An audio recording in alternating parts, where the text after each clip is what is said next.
বাথরুমে ঢুইকা 10 গ্রাম পায়খানা খাইয়া এরপরে হালাল সাবান দিয়া কুলি করলে গন্ধ থাকতো না। আর ভোটের আগে যারা টাকা খাইছো, জাহান্নামের আগুন ছাড়া তোমার এই গন্ধ যাবে না। এই হারাম খাইয়া তোমার ঘরের শান্তি, তোরে মাইয়ায় জ্বালাইব, পোলায় জ্বালাইব, বাংলা ভাষায় কই, গ্রাম্য ভাষায় তোরে বউ জ্বালাইব, তোরে জুতা দিয়া মরার আগে ভিড়াইব। তোর বাইরের লোক লাগবে না, ঘরের লোক। তুই এই হারাম খাইছো না, এই হারামের মজা মরার আগে পেয়ে যাবি।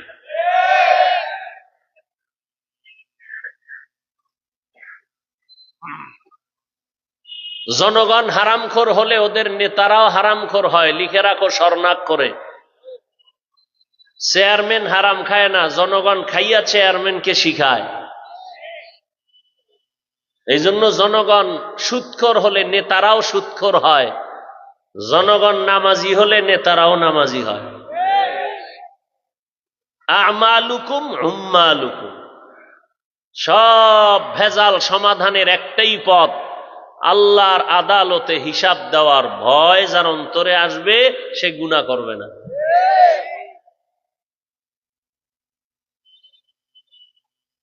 অনেক বড় বিল্ডিং, এটি শান্তির ঠিকানা না, এটি বিপদের কারণ। দুনিয়াওয়ালারা আখেরাত বাদ দিয়া দুনিয়ার পিছনে ঘুরে কেন? দুইটা জিনিস চায়, এক চায় সম্মান আর এক চায় শান্তি। কিন্তু দুনিয়াদার একটাও সম্মানেও নাই, শান্তিতেও নাই। আল্লাহ হেদায়াত দান করুন। এজন্য আল্লাহ বারবার তাকওয়ার বয়ান করেন। তো এখানে সবাই বলে আল্লাহকে ভয় করি, নামাজ না পড়েও বলে আল্লাহকে ভয় করি, রোজা না রেখেও বলে আল্লাহকে ভয় করি, আর আমরা নামাজ পড়িয়াও বলি আল্লাহকে ভয় করি। দুই ভয় সমান? আসলে আপনি ভয়ই করেন না। একটা সন্তান সাপ দেখলে ভয় করে, তার বাস্তবতা কি? বলে যেখানে সাপ আছে ওখানে যায় না। মাঝে মাঝে ঘুমের মধ্যে সাপ সাপ কয়া জোরে চিৎকার দেয়, ভয়। একটা সন্তান মা বাবাকে যখন ভয় করে, ওই সন্তান মা বাবার সামনে কখনো অন্যায় করে না, বিচারের বেতের বাড়ির ভয়। একটা ছাত্র যখন শিক্ষকের ভয় করে, ওই ছাত্র শিক্ষকের সামনে অন্যায় করে না, শাস্তির ভয়। ঠিক এই দুনিয়ায় যেই মানুষ আমার আল্লাহকে ভয় করবেন, ওই বান্দা গলায় ছুরি লাগাবে, দাড়ির মধ্যে অস্ত্র লাগাবে না। হরকে দারত খৌফে হকদার দিল মাদাম, জান্নাতুল মাওয়া দেহত ও রাম কাম জুজবা হকচি জে মখাজ নিনসুজা ফজলে উ আমস্তে দর জুমলা জাহা। আমলের জন্য আল্লাহ দুনিয়ায় পাঠাইলেন, আর এই দুনিয়ায় আমল মানি কাজ, আখেরাতের কাজও কাজ, দুনিয়ার কাজও কাজ। দুনিয়ার কাজে কষ্ট বেশি, আখেরাতের কাজে কষ্ট নাই বললেই চলে। শীতের দিনে মসজিদে ঢুকবেন শান্তি বাইরের তুলনায়, আবার গরমের সময় বাইরে অশান্তি, মসজিদে ঢুকবেন শান্তি, এসির বাতাস চলে। 5 বেলার নামাজ পড়বেন, ওযু বানাইয়া দেখবেন শরীরটা তাজা ফ্রেশ লাগে, অনেক আরাম লাগবে। রোজা রাখবেন, শরীরটা হালকা লাগবে, রোগ শোক কম হবে। আর দুনিয়ার যত কাজ, সব কাজে কষ্ট বেশি। এমন কোন দুনিয়ার কাজ নাই যে কষ্ট নাই। দুনিয়ার কাজের ফলাফল সন্দেহযুক্ত। কোটি টাকা লোন উঠাইয়া ব্যবসায় নামছে, ব্যবসা হতেও পারে নাও হতে পারে, গ্যারান্টি নাই। মাঠে ময়দানে কৃষক কাজ করে, ধান হতেও পারে নাও হতে পারে। জমি বিক্রি করে বিদেশ যায় চাকরির জন্য, চাকরি হতেও পারে নাও হতে পারে। অনেকে ধার কইরা টাকা নিয়ে বিদেশ গেছে, কফিল খারাপ, মালিক ভালো না, কয়েকদিন জেল খাইটা আবার বাড়ি। দুনিয়ার সব কাজের ফলাফল গ্যারান্টি নাই। কষ্টও বেশি, আখিরাতের কাজে কোনো কষ্ট নাই, ফলাফলের মধ্যে কোনো সন্দেহ নাই। বান্দা তুমি নামাজ পড়বা, পরকালের পুরস্কার তো আছে। দুনিয়ায় পুরস্কার কি জানো? বরকতের রিজিক পাইবা। বরকতের রিজিক মানি 10 প্লেট তুমি খাবা না, না, 10 প্লেট খাদোকে খাইয়া যে তৃপ্তি পাবে, তুমি 1 প্লেটে সেই তৃপ্তি পাবা। ও খানা খাইয়া বাথরুমে দৌড়াবে, আর তুমি খানা খাইয়া শরীরে শক্তি হবে, নামাজে দাঁড়ায় যাবা। এই বরকত। বরকতের খানা নামাজের কারণে। নামাজ পড়লে চেহারা উজ্জ্বল হয়, নূর বাড়ে। নামাজের দ্বারা মানুষের দিলের মোহাব্বত তোমার দিকে বেড়ে যাবে। নামাজ যদি আদায় করো, দুনিয়ার সব মাখলুক তোমার জন্য দোয়া করবে, নগদ পুরস্কার। রোজা রাখো বাবা, নগদ পুরস্কার। তোমার দেহ সুস্থ হয়ে যাবে, তোমার অন্যান্য রিজিকে বরকত বেড়ে যাবে। এজন্যই তো রহমতের নবী জীবনভর শুধু আমল করেছেন, আমল। 23 বছর মাত্র দাওয়াতের কাজ করছেন। রহমতের নবীর উপরে 40 বছরের পরে কোরআন আসছে। দীর্ঘ 40টা বছর রহমতের নবী কোথাও দাওয়াতের কাজ করেন নাই। হেরা পাহাড়ে গিয়া আল্লাহর ধ্যানে সময় কাটাইছেন। আপনাদের জানা থাকলে বলেন, আমার নবীর কোনো গুনাহ আছে? সেই নবী নামাজ কম পড়ছেন না বেশি? দুনিয়ার লাইনে যারা লাভবান হয়, 2 লাইনে লাভবান হয়, একদল হারাম খাইয়া আর একদল হালাল খাইয়া। বুঝেননি? এই 2 দলের মধ্যে সফলতার লাইনে কে কি রকম আগায়? যারা হারাম খায় তারা রাতারাতি টাকার মালিক, আবার রাতারাতি ফকিন্নি হয়ে যায়। কারণ যেই পথে আয় সেই পথে যায়। যেই গাছ দ্রুত বড় হয়, ওই গাছ তাড়াতাড়ি বাতাসে ধ্বংস হয়। আর যারা হালাল পন্থায় চলে, এদের মধ্যে যারা উন্নতি লাভ করে, শুধু মূল ডিউটি করে লাভ করে না, ওভার ডিউটি করে লাভবান হয়। কথা ঠিক? ওভার ডিউটি ছাড়া কেউ উন্নতি লাভ করতে পারে না। ঠিক আখিরাতের লাইনে মূল ডিউটি ফরজ, ওভার ডিউটি নফল। ওভার ডিউটি ছাড়াও আল্লাহর মোহাব্বতে আগাইতে পারবে না। মূল ডিউটি 5 বেলার নামাজ, ওভার ডিউটি ইশরাক আউয়াবিন চাষ, তার তাহাজ্জুদের নামাজ। মূল ডিউটি রমজানের রোজা, ওভার ডিউটি আরাফার রোজা, আশুরার রোজা, সোমবার বৃহস্পতিবারের রোজা। রহমতের নবী সাহাবায়ে কেরাম সারাটা রাত নামাজে কাটাইতেন। রমজানে তো আরো বরকত বেশি। এজন্যই তো রহমতের নবী আমার শাবানের আগে চলে গেল রজব, সামনে রমজান। রজবের চাঁদ দেখে নবী দোয়া করতেন, আল্লাহুম্মা বারিক লানা ফি রাজাবা ওয়া শাবান ওয়া বাল্লিগনা রমজান। নবী দোয়াটা কি করছেন খেয়াল করেন, আল্লাহুম্মা বারিক লানা ফি রাজাবা ওয়া শাবান ওয়া বাল্লিগনা রমজান।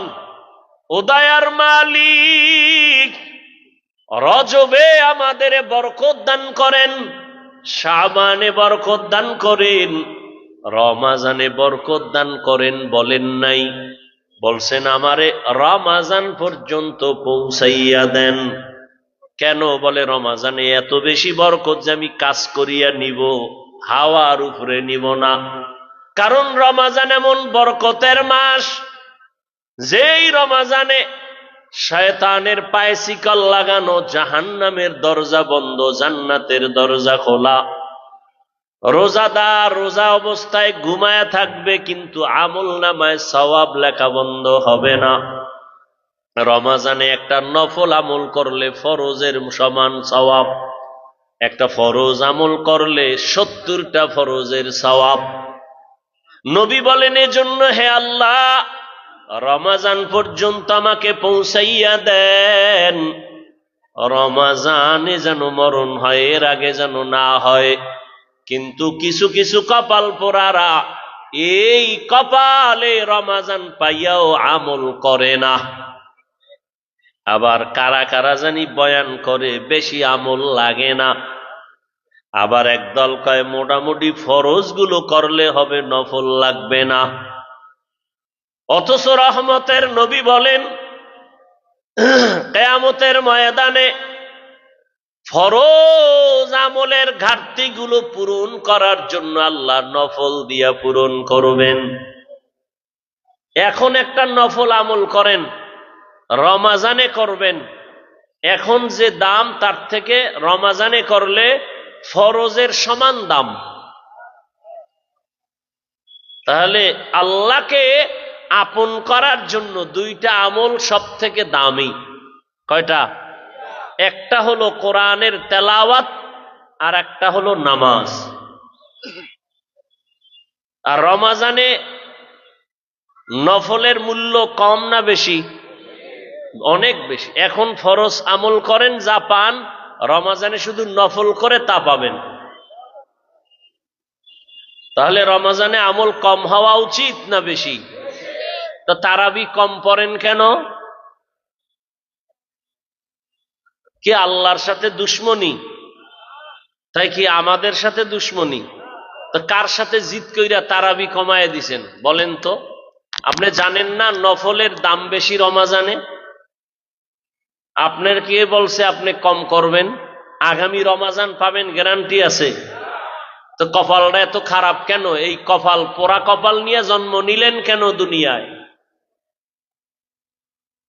আপনাকে যদি কেউ বুঝায় যে 8 রাকাতের বেশি তারাবি পড়া যাবে না, আমার আপনার সাথে তর্ক করার টাইম নাই, আমি তর্কে যাব না। তবে আপনার কাছে আমি ছোট মানুষ হিসেবে একটা আবেদন রেখে গেলাম, যদি আপনি প্রতিজ্ঞাবদ্ধ হন যে আপনি 8 রাকাতের বেশি তারাবি পড়বেন না, আমি আপনাকে ধন্যবাদ দিয়া সান্ত্বনা করে গেলাম, ঝগড়া ছাড়া ঠিক আপনি 8 রাকাতই তারাবি পড়িয়া, আর তারাবি 8 রাকাতের বেশি আপনার দরকার নাই, তবে বাকি 12 রাকাত পড়িয়া 20 রাকাত বানান, তারাবি হিসাবে না, বাকি 12 রাকাত নফল হিসাবে পড়ে নেন।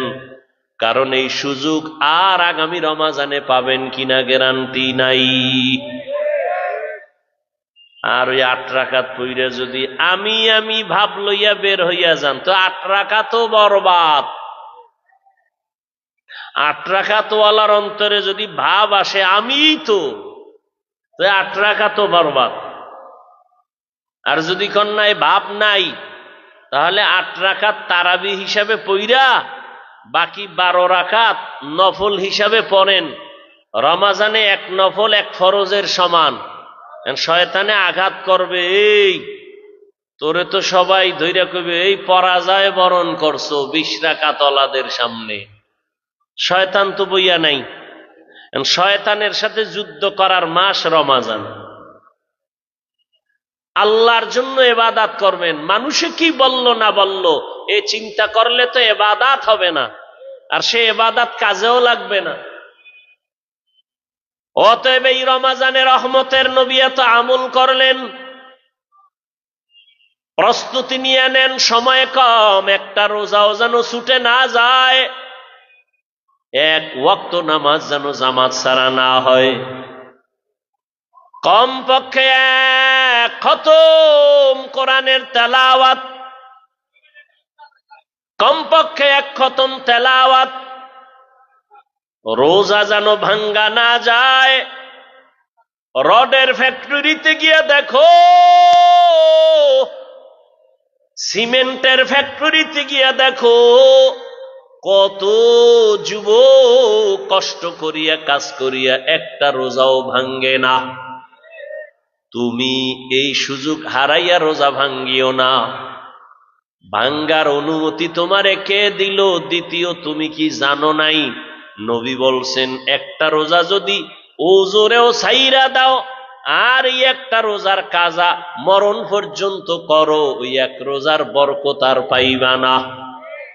কেন রোজা ছাড়ো? তোমার পাও ধরিয়াও রোজা রাখাইতে পারি না। আর আমাদের আল্লাহর শুকর, 6-7 বছরের সন্তান রোজা ভাঙ্গাইতে পারি না। সাহারিতে না উঠাইলে রাগ কইরা খায় না, কয় রোজা। আর তোমার বয়স কত? কে তোমাকে ধোঁকা দিয়েছে যে রোজা রাখলে তুমি অসুস্থ? আল্লাহরে বলো, হে আল্লাহ, আমি রোজা রাখবো, তুমি সুস্থ বানায় দাও। রোজার বরকতে আল্লাহ সুস্থ বানায় দিতে পারেননি? ধোকায় পড়িও না রে বাবা। এত এত বিপদে পড়িয়া গেল দুনিয়াওয়ালারা, তারপরেও কি সোজা হইবা না? এখনো সময় আছে, তওবা করো।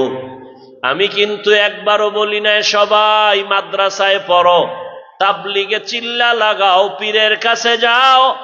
না রে বাবা, যে যেই লাইনেই আছেন, চাকরি করেন, ব্যবসা করেন, লেখাপড়া করেন, ওই লাইনে থাকিয়া মা বাবার দোয়া নিয়া, শিক্ষকের দোয়া নিয়া, ওলামায়ে কেরামের দোয়া নিয়া, নবীজির আদর্শ মেনে 5 বেলার নামাজ পড়েন আর মা বাবার দোয়া নিয়ে চলেন। ও আমার কলিজার যুবক বাবারা, তোমার মতো যুবক যুবতী স্কুল কলেজে পড়ে 5 ওয়াক্ত নামাজি আসেনি? নতুন বয়ানের দরকার নাই, নিজের বিবেকটাকে জিজ্ঞাসা করো, বাবা তুমি পারো না কেন? তোমার মতো বান্দা বান্দি জেনারেল লাইনে থাকিয়া র্যাব, আর্মি, পুলিশ, বিডিআরের চাকরি করে, ডাক্তার, প্রফেসর, ইঞ্জিনিয়ার, ব্যবসায়ী, চাকরিজীবী 5 বেলার নামাজ পড়ে আসেনি? রাস্তায় গাড়ি চালায় তোমার মতো গোলাম নামাজ ছাড়ে না। বলো তুমি কেন নামাজ আদায় করতে পারো না? ও পর্দার আড়ালের মা বোনেরা, আপনার মতো কত মা কত বোন এখনো আছে স্বামীর মাল হেফাজত করে, 5 ওয়াক্ত নামাজ পড়ে, পর্দা করে, স্বামীর মাল নষ্ট করে না, মোবাইলে সময় অপচয় করে না। আপনারা কেন পারবেন না? আল্লাহ সন্তান দান করেছেন, একটা সন্তানকে আদর্শওয়ালা ডাক্তার বানায় যান, আদর্শবান ইঞ্জিনিয়ার বানায় যান। সন্তান নামাজ পড়িয়া পড়িয়া মা বাবার জন্য দোয়া করবে। এখনো সময় আছে, তওবা করেন। আর বেপরদায় চলবেন না, নামাজ ছাড়বেন না, মোবাইলে সময় নষ্ট করবেন না। ও আমার যুবক বাবারা, তওবা করে নাও, মনেরে বুঝাও। তোমার মতো যুবক স্কুল কলেজে পড়ে, জেনারেল লাইনে থাকিয়াও যদি নামাজ পড়ে, তুমি কেন পারবা না? আল্লাহর কাছে তওবা করে নাও আর বলো, হে মালিক, আর নামাজ ছাড়বো না, দাড়ি কাটবো না, বেপরদায় চলবো না, মা বাবার সাথে বেয়াদবি করবো না, শিক্ষকের দোয়া নিয়া, ওলামায়ে কেরামের পরামর্শ নিয়া, নবীজির তরিকা মানিয়া চলবো। তওবা করার মতো যদি নিয়ত হয়, মুনাফিকি যদি অন্তরে না থাকে, খাঁটি তওবার নিয়তে দুটো হাত আল্লাহকে দেখাইয়া দাও। আয় আল্লাহ, হাতগুলো কবুল করে নেন, তওবা কবুল করে নেন, তওবার উপরে মজবুত হইয়া চলার তৌফিক দান করেন, আমিন। আলহামদুলিল্লাহি রাব্বিল আলামিন, ওয়াসসালাতু ওয়াসসালামু আলা সাইয়্যিদিল আমবিয়াই ওয়াল মুরসালিন ওয়া আলা আলিহি ওয়া আসহাবিহি আজমাইন। ইয়া আরহামার রাহিমিন, ইয়া আরহামার রাহিমিন, ইয়া আরহামার রাহিমিন। রব্বিরহামহুমা কামা রাব্বায়ানি সগীরা। আল্লাহুম্মা ইন্নাকা আফুউন কারীম তুহিব্বুল আফওয়া ফা'ফু আন্না। রব্বুল আলামিন, গুনার বোঝা নিয়ে আমরা হাজির। তওবার নিয়তে হাত তুলেছি, আর গুনাহ করব না, আর দাড়ি কাটবো না, নামাজ ছাড়বো না, বেপরদায় চলবো না, মা বাবার দোয়া নিয়া, শিক্ষকের দোয়া নিয়া, উলামায়ে কেরামের পরামর্শ নিয়া, নবীর তরিকা মেনে চলবো। আমাদের তওবা কবুল করে নেন। আয় আল্লাহ, গুনাহমুক্ত জীবন দান করেন, মাহফিল কবুল করে নেন, মাদ্রাসা কবুল করে নেন। আয় আল্লাহ, যারা মোহাব্বত করে, সহযোগিতা করে, কবুল করে নেন। এলাকায় শান্তি দান করেন, আয় আল্লাহ মা বোনদের আবেদা পর্দাওয়ালা বানায় দেন, সন্তানগুলো নেককার বানায় দেন, যুবকদের দিনের খাদেম বানায় দেন, মোবাইলের গুনাহ থেকে হেফাজত করেন। আয় আল্লাহ সারা দুনিয়াবাসীকে মাফ করে দেন, বাংলাদেশ শান্তির দেশ বানায় দেন, বাতিলের মোকাবেলায় বিজয় দান করেন, বাতিলকে বাতিলের দ্বারা দমন করে দেন, বাতিলের নেফাকি জাহের করে মুমিনের ঈমান আমল হেফাজত করেন, ইলম হিকমত আমলে বরকত বাড়ায় দেন, সুন্নাতওয়ালা জিন্দেগি দান করেন, নবীজির রওজা বাইতুল্লাহ জিয়ারতের তৌফিক দান করেন। আয় আল্লাহ দিলের নেক আশা পূরণ করে দেন। আয় আল্লাহ আমরা যারা হাত তুলেছি জানি না ময়দানে কারা ইয়াতীম, বাবা নাই মা হারা অসহায়, আয় আল্লাহ মেহেরবানি করে সবার কবর জান্নাত বানায় দেন, যারা বেঁচে আছেন হায়াত বাড়ায় দেন, অসুস্থ যারা সুস্থতার নেয়ামত বাড়ায় দেন। আয় আল্লাহ সবার ব্যবসা বাণিজ্য কামাই রুজিতে হালাল ভাবে বরকত বাড়ায় দেন, হারাম থেকে হেফাজত করেন, শান্তির জিন্দেগি দান করেন, চলার পথে কুদরতের দ্বারা হেফাজত করেন, বরকতি হালাল রিজিক দান করেন, পেরেশানি দূর করে দেন। আল্লাহ মাদ্রাসা মসজিদ গুলো কবুল করে নেন, অন্যান্য শিক্ষা প্রতিষ্ঠান নবীর আদর্শে কবুল করে নেন, মাদ্রাসার খেদমত করি কবুল করে নেন, অনেক জায়গার অর্থের প্রয়োজন কুদরতের দ্বারা ব্যবস্থা করে দেন আল্লাহ, প্রতিবন্ধকতা দূর করে দেন আল্লাহ, নবীজির মোহাব্বতে দিলের নেক আশা পূরণ করে দেন, নবীজির মোহাব্বতে আমাদের পরস্পরে মোহাব্বত বাড়ায় দেন, তাকওয়াওয়ালা জীবন দান করেন।